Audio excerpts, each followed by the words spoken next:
So for this one, this is one of my personal favorites. I'm going to talk about AVEVA Toolkits, and basically here I'm just mentioning few of the current toolkits are the most used ones. So for example, I want to talk about the ArchestrA Object Toolkit, Historian SDK, Alarm Toolkit, GR Access, and MX Access.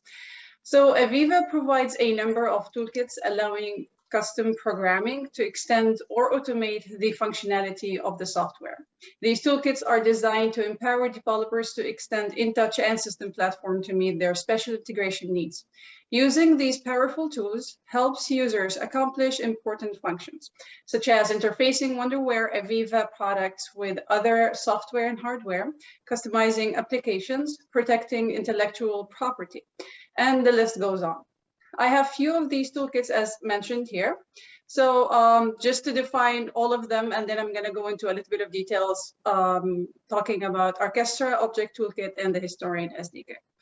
So ArchestrA Object Toolkit extends the ArchestrA architecture with objects providing specific application or device integration functionality. Historian Toolkit helps to create high-value industrial applications that integrate with data from Wonderware System Platform and other sources. Alarm Toolkit used to create custom distributed alarm providers and consumers. And the GR Access and the MX Access are actually kind of similar.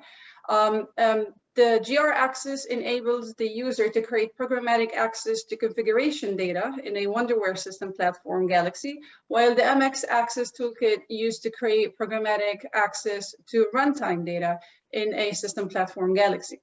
Now, just a little bit of information about the ArchestrA Object Toolkit.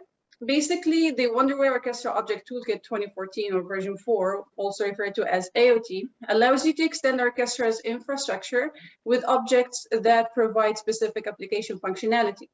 This toolkit is designed to shield you from internal workings of the ArchestrA system, while at the same time allowing you to fully leverage its ability to integrate custom-coded objects that provide unique behavior. The Wonderware AOT allows you to create custom ArchestrA objects, which can be imported into ArchestrA Galaxy repository, configured with ArchestrA IDE, and then deployed to an application engine. Simply, it means you can build an object from scratch outside your IDE and then import it into the Galaxy repository. The Historian SDK, or the Historian Toolkit, it's, I think, 2017, update 3, provides programmatic access to Wonderware Historian to configure and query tags and server settings, as well as store and retrieve data. So this SDK is based on .NET version of the Historian Client Access Layer, which is the HCAL, and can be used either from standalone .NET applications or from within ArchestrA scripts. A .NET application built with Wonderware Historian SDK can be used to interact with one or more multiple local or remote Wonderware Historian servers. It can also create tags and start storing data locally while being disconnected from a Historian server. And again, the list goes on. For any more information, if you're interested in more information, let us know and we can forward you some supporting documents regarding these toolkits.